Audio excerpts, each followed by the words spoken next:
अस्सलाम वालेकुम नाज़रीन, TNN टीवी न्यूज़ में मैं आपका इस्तकबाल करता हूँ। नाज़रीन, चलिए डालते हैं आज की इस अहम खबर पर एक नज़र। So as to enable any party which is aggrieved by the order of district judge to pursue its rights and remedies in accordance with the law. तो जो इंटरिम ऑर्डर है वो आज के इस ऑर्डर के बाद भी सुप्रीम कोर्ट ने कहा shall continue to remain operation pending dispose application. तो 8 हफ्ते का टाइम है, 8 हफ्ते का, इसके ऊपर 8 वीक्स का सुप्रीम कोर्ट ने अपने ऑर्डर में कहा था कि 8 हफ्ते का टाइम है। तो 8 हफ्ते के अंदर सुप्रीम कोर्ट का उस पे है और मैं उम्मीद करता हूं कि इंतजामिया कमेटी इस फैसले के खिलाफ वो अपील करेंगे हाई कोर्ट में। फ्रीज तो है और 711 का ऑर्डर को उन्होंने आज एडिशनल डिस्ट्रिक्ट जज ने कहा है। मेरा मानना यह है कि ये जो आज ऑर्डर आया है इससे देश में अब बहुत सी चीजें शुरू हो जाएंगी। हर कोई जाकर ये कहेगा कि नहीं नहीं, 15 अगस्त 1947 से पहले से हम यहां पर थे, तो फिर 1991 का जो places of religious worship act है वो तो उसका मकसद ही फेल हो जाता है, क्योंकि 91 का एक्ट इसलिए बनाया गया था ताकि इस तरह के कॉन्फ्लिक्ट जो है वो हमेशा के लिए खत्म हो जाए। मगर आज के ऑर्डर के बाद ऐसा लगता है कि फिर अब ये लिटिगेशन शुरू हो जाएगा इन तमाम इश्यूज के ऊपर और हम दोबारा 80 और 90 के दहे में वापस जा रहे हैं। फिर इससे अगर खुदा ना खास्ता अगर हम 80 और 90 के दहे में वापस चले जाएंगे तो ये हर जगह पर एक डिस्टेबलाइजिंग इफेक्ट पैदा हो जाएगा। तो ये हम तो उम्मीद कर रहे थे कि कोर्ट इस तरह के इश्यूज को, जैसे अंग्रेजी में कहते हैं कि they will nib it in it's but, मगर अब लगता है कि इस तरह का लिटिगेशन अगर आगे बढ़ेगा तो फिर ये उसी रास्ते पर जा रहा है जो बाबरी मस्जिद का लीगल इशू गया था। अब आप बोलेंगे नहीं नहीं, टाइटल नहीं है, वहां पर ऐसा करने की इजाजत दी जाए। अरे भाई तो फिर कैसा होगा ये? अच्छा, और आप इस बात को समझिए कि ये जो नरेंद्र मोदी भारत के प्रधानमंत्री ने जो बड़ी मंदिर का इनॉग्रेशन किया था ना अभी साल 1.5 साल पहले, क्या आप लोगों को मालूम है कि प्लॉट नंबर 93, 94 एक्सचेंज किया गया मुसलमानों से? नहीं, इसकी बात कर रहा हूं मैं, इसी काशी की मंदिर की बात कर रहा हूं। प्लॉट नंबर 93, 94 को मुसलमानों से एक्सचेंज किया गया। एक प्लॉट लेकर दूसरा घर दिया गया। तो जब एक्सचेंज होता है तो मालिक से होता है ना, मालिक से एक्सचेंज कर रहे हो और आप आज ही ऑर्डर आ रहा है। ये जो प्रधानमंत्री ने जो इनॉग्रेशन किया, जो पूरे उसको बताया कि मॉडर्नाइज किया गया, उसको तोड़ा गया, बनाया गया, एक्सचेंज हुआ है प्रॉपर्टी का। अब इसको क्या बोलेंगे? और उसके एक्सचेंज के रजिस्टर्ड डॉक्यूमेंट्स हैं, रजिस्टर्ड डॉक्यूमेंट्स हैं। आप बोल रहे हैं कि ये बात कैसी कहते हैं फिर आप? दूसरी बात ये है कि 1883, 84 का खसरा है जिसमें लिखा गया प्लॉट नंबर 9130, ये प्लॉट नंबर 9130 है, उसमें उर्दू में लिखा है कि मकबूज अहले इस्लाम मस्जिद। तीसरी बात आप देख लीजिए कि ये जो है प्लॉट नंबर 9130 26 फरवरी 1942 को वक्फ का गजट इशू हुआ था। 1942 को 1942 26 फरवरी वक्फ गजट इशू हुआ था कि ये मस्जिद वक्फ है। दूसरा एक केस हुआ था 1936 का जिसका दीन मोहम्मद वर्सेस स्टेट। 1937 में जजमेंट आया, जजमेंट में कहा गया कि मस्जिद के नीचे की जमीन, घर, नॉर्थ और साउथ पे पूरा वक्फ है। अब इससे बड़ा आपको मैं 3 सबूतें दे रहा हूं। फिर ऊपर से 91 का एक्ट है। अगर कोई ये कहेगा कि भाई 15 अगस्त से पहले मेरा कब्जा था, तो फिर 91 का एक्ट के माने क्या है? आप तमाम जिम्मेदार हैं। माने जितने यहां पर जर्नलिस्ट बैठे हैं, जो जब बाबरी मस्जिद का जजमेंट आया था, उन आप तमाम आता कि देखिए ये जजमेंट जो बाबरी मस्जिद का आया है, अब और मुश्किलात पैदा हो जाएंगी, क्योंकि फेथ के ऊपर जजमेंट दिया गया था। अब 91 का एक्ट है और सुप्रीम कोर्ट ने बाबरी में जजमेंट में कहा कि भाई जो माजी में जो कुछ भी था उसको हम खोलेंगे नहीं। 15 अगस्त 1947 को जो था वही रहेगा। अब यहां पर ये कह रहे हैं कि नहीं 15 अगस्त से पहले हम हैं, तो फिर आप देखते जाएंगे कि एक के बाद एक अब केसेस पढ़ते जाएंगे। इसका असर क्या होगा देश में फिर? नहीं, इसका असर ये होगा कि डिस्टेबलाइजिंग इफेक्ट पैदा होगा। कुछ लोगों का कहना है कि बाद तक जो 91 का जो वर्षिप एक्ट है उसको बाद तक पूजा होता रहा, उसमें आरती होती रही 1993 तक। नहीं, 91 का एक्ट क्या कह रहा है, अगर आप कोई ऐसा काम करेंगे जिससे nature of the religious place change हो जाता है तो फिर 91 का एक्ट किस माने रखता? बोलिए आप, क्या माने रखता? चाहे मस्जिद हो, चाहे मंदिर हो, गिरजाघर हो, कुछ हो, अगर कोई ऐसा काम होता है तो फिर वो उस प्लेस का नेचर ही चेंज हो जाएगा ना। ठीक है, अभी तो ये 7/11 का ऑर्डर आया है, सुप्रीम कोर्ट का जो 20 मई का ऑर्डर है, उन्होंने 8 हफ्ते का उसमें फ्रीज लगाया है। अपील होनी चाहिए, अपील जरूर होगी। और मगर ये इसके आप मैं तो एक लेमन की तरह समझने की कोशिश कर रहा हूं कि 1883 का खसरा रिकॉर्ड प्लॉट नंबर 9130 कहता है कि मकबूज अहले इस्लाम मस्जिद है। दूसरा 1936 का दीन मोहम्मद का जजमेंट है जो 1937 में आया, जिसमें कहा कि मस्जिद हाउस, मस्जिद के नीचे की जमीन, नॉर्थ साइड पूरा वक्फ है। तीसरा 1942 का वक्फ है, 26 जनवरी 1942 का, जिसमें कहा गया कि ये वक्फ है। चौथा ये है कि ये जो एक्सपेंशन हुआ काशी मंदिर का, उसमें आपने मुसलमानों से एक प्लॉट एक्सचेंज किया, आपने एक प्लॉट लिया मुसलमानों से और आपने एक प्लॉट दिया है और रजिस्टर्ड डॉक्यूमेंट्स है उसके। फिर 91 का एक्ट है। नहीं, सुनिए एक मिनट, टाइटल सूट नहीं है ना, तो अगर टाइटल आपके पास है सोमित और मैं बोलूंगा कि ठीक है टाइटल आपके नहीं, मैं अंदर आके बैठता हूं थोड़ी देर, तो आपका फिर नेचर नहीं चेंज होगा प्रॉपर्टी का। समझा करिए इस बात को, मैं आपको एग्जांपल्स दे रहा हूं, ये सब चीजें, इसका डिस्टेबलाइजिंग इफेक्ट पैदा हो सकता है पूरे देश में। मैंने पहले ही इस बात का अप्रीहेंशन का इजहार किया था कि 91 का एक्ट जरूर है, मगर अगर सबको ये प्ली लेगा कि भाई 15 अगस्त से पहले कुछ था तो फिर 91 का एक्ट क्या है? फिर ये सुप्रीम कोर्ट ने क्या बाबरी मस्जिद के जजमेंट में नहीं कहा था कि ये कॉन्स्टिट्यूशन के बेसिक स्ट्रक्चर का हिस्सा होगा? फिर ये कोर्ट का ऑर्डर कैसे आता है बताइए हमको? कोर्ट को तो चाहिए कि इन चीजों को इनिशियल स्टेज में ही रोक लगानी चाहिए। अभी कुछ हुआ नहीं है, फ्रीज है, उसमें अपील होगी। मगर हम ये कह रहे हैं कि आप तो एक दरवाजा खोल दिया।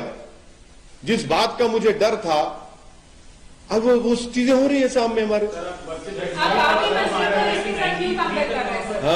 हिंदू पक्ष का मानना है कि 93 तक वहां पर पूजा चलती थी और ये मुसलमान की तरफ से 91 एक्ट का वायलेशन। क्या पूजा? मैं 91 का एक्ट है ना, तो 91 का एक्ट क्या बोलता है 15 अगस्त 1947 को? बाबरी मस्जिद को छोड़कर जितने इबादत गाहें हैं उसका नेचर चेंज नहीं होगा। वो कहता है नहीं कहता है? मैं आपको एग्जाम्पल दे रहा हूं 1883-84 का खसरा रिकॉर्ड, उसमें कहा गया कि मस्जिद है। मैं आपको एग्जाम्पल दे रहा हूं 1936 का दीन मोहम्मद वर्सेस स्टेट केस था, जिसमें 1937 में कहा गया कि मस्जिद है, इसमें घर है, अतराफ में जमीन नीचे की नॉर्थ साइड पूरी वक्फ है। फिर मैं आपको बता रहा हूं 1942 26 फरवरी को वक्फ गेजेट इशू हुआ कि वक्फ है। चौथा मैं आपको कह रहा हूं कि जब ये काशी का एक्सपेंशन हो रहा था जिसको प्रधानमंत्री ने इनॉग्रेट किया, उसमें प्रॉपर्टी एक्सचेंज हुई रजिस्टर्ड डॉक्यूमेंट्स के साथ। फिर क्या है? फिर ये हमको तकलीफ इस बात की है कि सब रहने के बावजूद भी आज ये सब हो रहा है। अब कोर्ट का फैसला है, ठीक है, मगर अपील होगी। और मेरा अप्रीहेंशन का तो मैं इजहार कर चुका हूं। सर, आप बाबरी मस्जिद का केस ला रहे हैं, इसमें तो आप बाबरी मस्जिद और इसको क्यों हम बताइए? नहीं तो देखिए सुनिए, बाबरी मस्जिद कैसे शुरू हुआ? बाबरी मस्जिद कैसे नहीं बाबरी मस्जिद शुरू कैसे हुआ? आपने रात के अंधेरे में जाकर वहां पर मूर्तियां रखकर आपने उसको सील कर दिया और फिर आपने बगैर मुसलमान को पूछे वहां पर आपने पूजा शुरू कर दी। फिर राजीव गांधी प्रधानमंत्री जब थे आपने बगैर मुस्लिम पक्ष को सुने आपने ताले खोल दिए। सुप्रीम कोर्ट को आपने वादा किया कि बाबरी मस्जिद को हाथ नहीं लगाएंगे, 6 दिसंबर को आपने मस्जिद को शहीद कर दिया। अगर मस्जिद शहीद नहीं होती बाबरी मस्जिद की तो कोर्ट का ऑर्डर क्या आता? ठीक है, कोर्ट का सुप्रीम कोर्ट का ऑर्डर आ गया। सुप्रीम कोर्ट ने अपने ही सिविल टाइटल सूट जजमेंट में कहा कि 91 का एक्ट भारत के बेसिक स्ट्रक्चर संविधान का हिस्सा है, तो फिर लोअर कोर्ट को तो सुनना चाहिए ना सुप्रीम कोर्ट के ऑर्डर को। सर, तो इस फैसले से ये जो आया है उससे एक आम मुसलमान डिसअपॉइंटेड हुआ है, आप डिसअपॉइंटेड? बिल्कुल सेटबैक है, ये सेटबैक है। इससे देश में डिस्टेबलाइजिंग इफेक्ट पैदा हो सकता है, होगा नहीं हो सकता है, क्वेश्चन मार्क। नहीं, इसलिए देखिए हर कोई जाकर ये बोलेगा कि 15 अगस्त से पहले था, 47 से पहले ये होता था। कहां खत्म होगा भाई ये? फिर ये कहां खत्म होगा बताइए? हमने 91 का क्यों बनाया था? बनाने का मकसद क्या था कि इस तरह के ये जो चीजें हो रही हैं उसका खात्मा हो जाए, कॉन्फ्लिक्ट जितना खत्म हो जाए। आपने तो अब तो परपेचुअल लिटिगेशन चलता रहेगा। So you are saying that now not only Babri Masjid case or this case as well, you're saying such kind of repercussions will occur as well? Because you're saying My apprehension is that anyone tomorrow can go and say that no, we were doing such a thing, or we were in possession before 15th August 1947. Then what is the point of passing a 91 Act? The point was that this act was being passed to ensure that past conflicts should not continue. There should not be perpetual litigation. And I am quoting to you that in this particular case, the Khasra record of 1883-84 clearly says that plot number 9130 is Maqbooze Ahl Islam Masjid. Secondly, I am reminding you that in 1936, a case of Deen Muhammad versus State, the court in its judgment in 1937 clearly said that the masjid and the land beneath the masjid, house and the north side, all are waqf properties. Thirdly, on 26 February 1942, a waqf gazette was issued that is a waqf property. And fourthly, in this whole Kashi expansion which happened, which the Honorable Prime Minister inaugurated, a property was exchanged from the Muslim side. A registered document is there. Now if you exchange a property with me as the owner, why did you exchange that property then? So I am saying, and I am saying that this will have more problems will be created, a destabilizing effect can happen in India. The whole purpose of 91 Act is failing then. Though the Supreme Court on 28th of May 2002 have given an 8 weeks freeze after whatever order is given by the district by the district judge, I am sure that the Intizamiya Committee will appeal. They should appeal, and this will go. But my apprehension is being proven right. On the day Babri Masjid judgment was given, I had told you categorically that such issues will be raked up. No one believed me. Everyone, in fact, all of you said that you are trying to create an apprehension. Sir, अभी पूरा judgement नहीं आया, ये सिर्फ order 7, rule 7 और order 11 का को reject किया है। आप 19(1) एक्ट को इसके साथ क्यों अभी मतलब आप कॉन्फ्लिक्ट की बात कर रहे हैं? देखिए मैडम, देखिए नहीं, आपकी बात सही है। ये 7/11 का जो आप बोलते बिल्कुल सही है। मेरा मानना ये है, मेरी राय ये है कि court should have nipped it in its bud. 91 का एक्ट क्यों पास किया हम लोग पार्लियामेंट में? क्यों सुप्रीम कोर्ट ने बाबरी मस्जिद के जजमेंट में कहा कि जो पास रॉन्ग्स कैनॉट बी करेक्टेड? आप और ये बोल रहे हैं कि 15 अगस्त से पहले उनका कुछ था, तो भाई फिर कहां रुकेगा फिर बात? ये कहां रुकेगा फिर बात? ये आपको लगता है इस फैसले का असर जो है मथुरा में जो रहा है, जो हियरिंग होगी उससे पड़ेगा? नहीं, मैं कुछ भी नहीं कह रहा हूं। मैं सिर्फ यही कह रहा हूं कि जब आपने एक दरवाजा खोल दिया है कि 91 का एक्ट तो 47 15 अगस्त की बात करें तो पहले से थे वहां पर, तो कहां रुकेंगे फिर आप?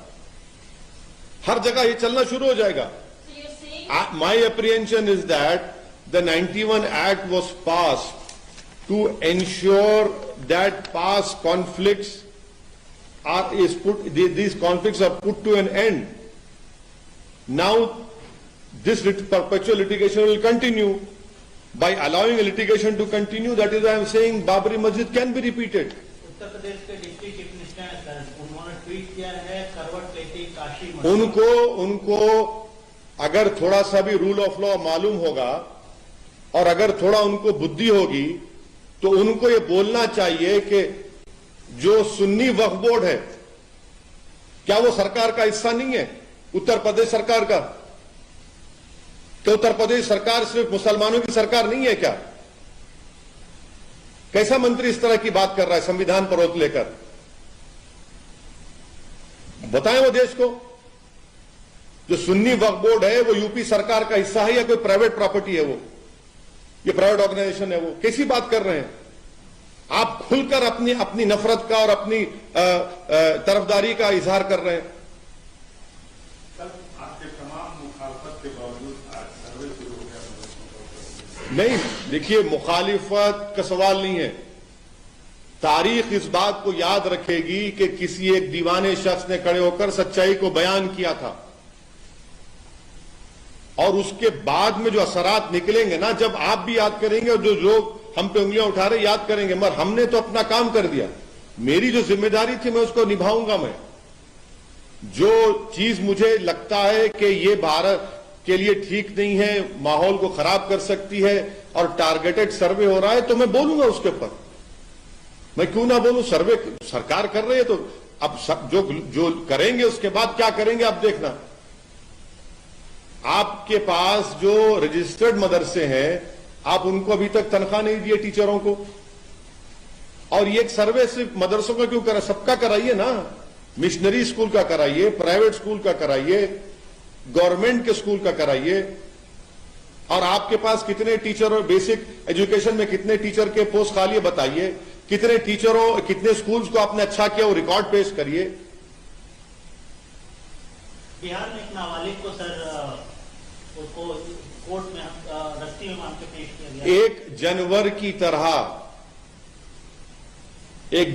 की तरह एक जुवेनाइल को कोर्ट में नीतीश कुमार और राजद की सरकार पेश करती है। मैं चैलेंज कर रहा हूं, अगर वो बच्चा नीतीश कुमार की जात का होता या कास्ट का होता या उनके हेल्थ मिनिस्टर के कास्ट का होता तो क्या उसको 1 जनवरी की तरह कोर्ट में लाया जाता? क्योंकि वो जुवेनाइल मुसलमान है इसलिए उसको जनवरी की तरह उसके गले में रस्सी डालकर भेड़ बकरियों की तरह उसको कोर्ट में लाया गया। एक 70 साल के बूढ़े को आपने अरेस्ट कर लिया। ये इनकी सरकार के कारनामे हैं। करती सरकार उसमें, क्योंकि वो बच्चे का नाम मुसलमान है, जुवेनाइल है, तो आपने उसके गले में और उसके पेट में रस्सी बांधकर उसको जानवर की तरह कोर्ट में लाया आपने। किस तरह लाते हैं इसको? अगर उसका कास्ट कुछ और होता, उसका कास्ट नीतीश कुमार के कास्ट का होता या उसकी कास्ट वहां के हेल्थ मिनिस्टर का या राजद के जो लीडरों का कास्ट होता तो नहीं लाया जाता उसको। यही तो अब हम प्रॉब्लम है यहां पर। एनसीपी में सर बात चल रही है शरद पवार प्रधानमंत्री पद के साथ के दावेदार होंगे नहीं होंगे? अरे भाई, प्रधानमंत्री कौन बनता बनो, मेरी मस्जिद मुझसे क्या कर रहे हैं?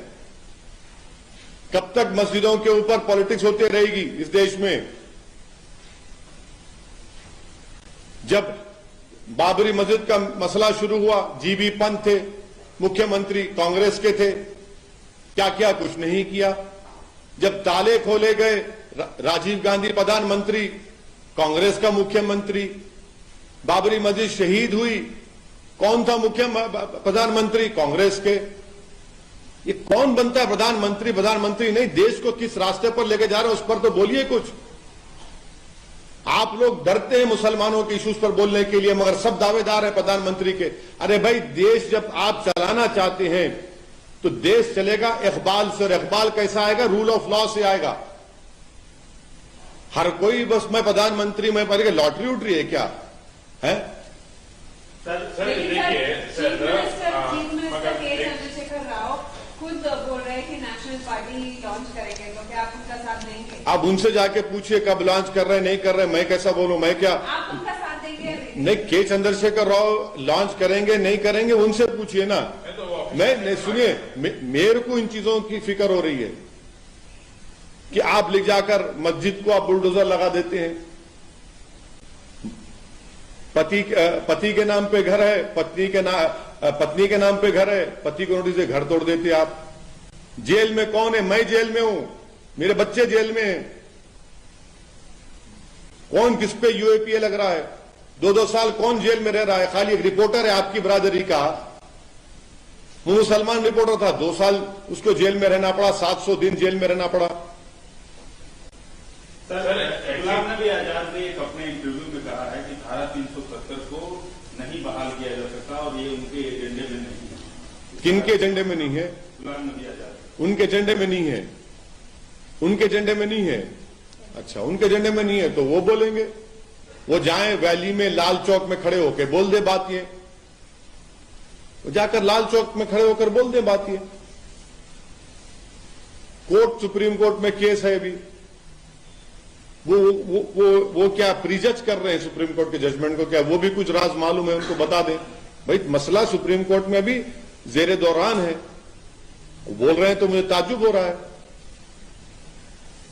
मगर सर, ऐसी कौन सी मस्जिद है दुनिया में जिसके दीवारों पे स्वस्तिक का सिंबल रहते हैं, जिसके दीवारों पे मूर्तियां रहती है? ये मुसलमानों का जिम्मेदारी नहीं है कि ऐसे जो बड़े आस्था के जो टेम्पल्स हैं, ऐसे टेम्पल्स को पूजा तो करने देते, वहां पे जहाँ की 1993 तक पूजा होती आती थी। तो सर, पूजा आपको भारत में मैं ऐसे कई इबादत गाहें दिखा दूंगा जहां पर बौद्ध और जैन मजहब की निशानियां हैं, मैं दिखा दूंगा आपको। क्या करेंगे आप? तारीख में जाएंगे? मेरे दोस्त, ये जो आज आप और हम इंडियन बने हुए ना, ये भारत 65,000 साल पहले ईरान से किसान आए थे, फिर सेंट्रल एशिया से, ईस्ट एशिया से लोग आए, उसके बाद आर्यन आए, ये सब बना। फिर ये आप चलिए, फिर हिस्ट्री में जाएंगे तो चलिए, जाएंगे बुद्धिज्म के पास, जब क्या हुआ था बोलेंगे, सब निकलना पड़ेगा ना, फिर रुकेगा क्या? फिर जब जैनिज्म था वहां क्या हुआ देख लेंगे, फिर रुकेगा कहां ये? जब हम मुल्क आजाद हुआ, हमने अपने आप को संविधान दिया और 91 का एक्ट पार्लियामेंट में पास हुआ, फिर सुप्रीम कोर्ट ने उसको कहा कि बेसिक स्ट्रक्चर का भी हिस्सा है। अब उसके बावजूद भी अगर आप जाना चाह रहे हैं तारीख में तो फिर ठीक है, फिर तो सब जाएंगे, सब जाना पड़ेगा।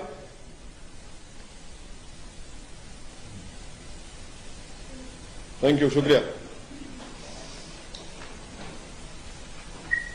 పాలమూరు మహబూబ్ నగర్ లెవెల్ వేరు చెన్నై షాపింగ్ మాల్ నిసురు షాపింగ్ అంటే ఇదే గురు మన చెన్నై షాపింగ్ మాల్ కొత్త చెన్నై షాపింగ్ మాల్ మస్తు చెన్నై చెన్నై చెన్నై చెన్నై చెన్నై షాపింగ్ जी हाँ भाइयों बहनों, अब आपके शहर महबूबनगर में चेन्नई शॉपिंग मॉल रिवायती मलबूसात, शादी ब्याह, दीगर तकारीब के लिए शानदार कपड़ों, हीरे, सोने चांदी के जेवरात का वाहिद मरकज चेन्नई शॉपिंग मॉल अब आपके शहर महबूबनगर में 12 सितंबर को फिल्मी सितारों के हाथों शानदार इफ्तिताह।